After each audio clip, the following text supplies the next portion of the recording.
Voilà, je suis sur la partie 2 de cette vidéo. Je vous parlais justement de ce phénomène ce problématique qui devient phénoménal dans nos familles africaines,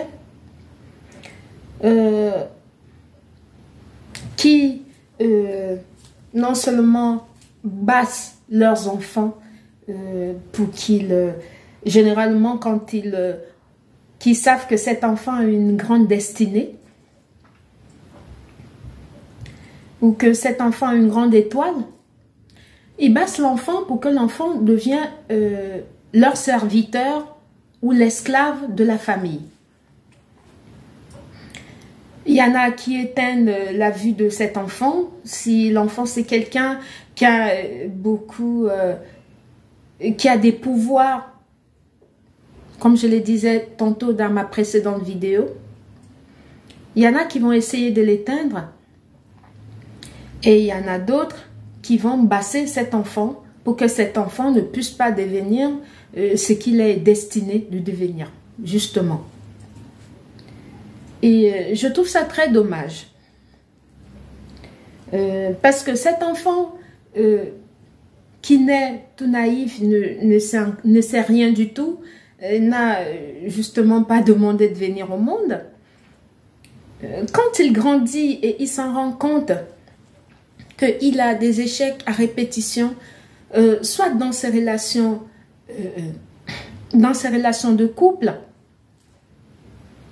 parce qu'il a été conditionné depuis l'enfance d'être serviteur de sa famille.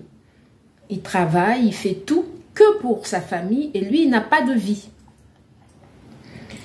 À répétition, à chaque fois qu'il a une relation, quand ça devient sérieux, la relation va en cacahuète. Donc, il se sépare avec la personne. Ça devient répétitif. À force, il décide, bon, comme ici en Afrique, je ne trouve pas mon compte, je vais aller en Europe. Il fait tout ce qu'il y a lieu de faire pour se retrouver en Europe et généralement, il vient en Europe comme ça, en cachette. Il ne le dit à personne. Parce que s'il le fait savoir, ils vont aller bloquer son voyage pour qu'il ne bouge pas, vu que pour eux, c'est leur serviteur. Il ne doit pas bouger, il doit être là pour leur servir et être esclave de la famille. Voilà, et surtout quand il a des frères et sœurs, alors là, c'est celui qu'on dit toujours, attendez quand celui-là va arriver.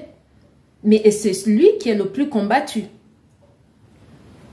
C'est un peu contradictoire.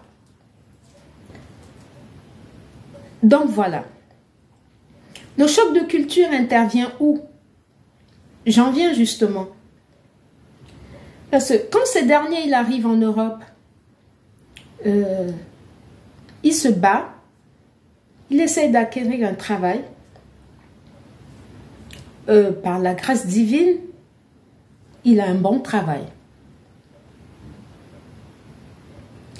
Et pour lui, pensant que quittant l'Afrique, tous ses échecs à répétition avec ses conquêtes, ce sera terminé, ou bien que ce soit dans son travail, qu'il soit toujours pointé du doigt comme ça, que ce sera fini, alors que non.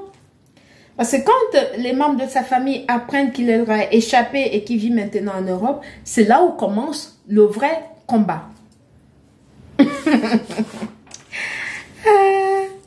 Le combat, il commence là. Il devient encore très corsé en ce moment-là. Parce qu'il s'est dit, oui, il nous a échappé, il veut, voilà, il veut sortir du filet, alors que pour eux, hors de quest. Hors de quest que, voilà. Donc, voilà. Et du coup, cet enfant qui a vécu que dans ces tourbillons d'échecs, de rejets et tout,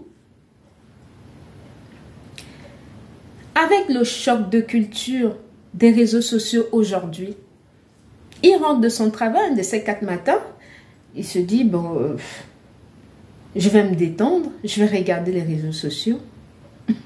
Il tombe sur une vidéo qui est vraiment pertinente.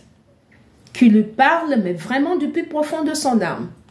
C'est exactement ce qu'il a vécu jusque-là. Ça commence à le faire tic dans la tête. Il dit, ah ben tiens, c'est exactement ce que je vis. C'est exactement ce que j'ai vécu jusqu'à présent. Si on peut dire les choses comme ça. Il commence à avoir l'éveil. Il commence à mettre en pratique tous les rituels spirituels qu'il a écoutés dans la vidéo. Et commence à mettre ça en pratique. Il commence à dégager toutes ces ondes négatives. Et commence à se dégager de toute cette emprise familiale. Toute cette malédiction qui a été mise depuis son enfance.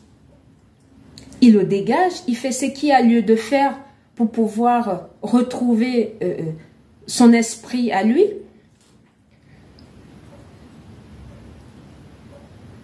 Et quand cet enfant qui est devenu aujourd'hui adulte,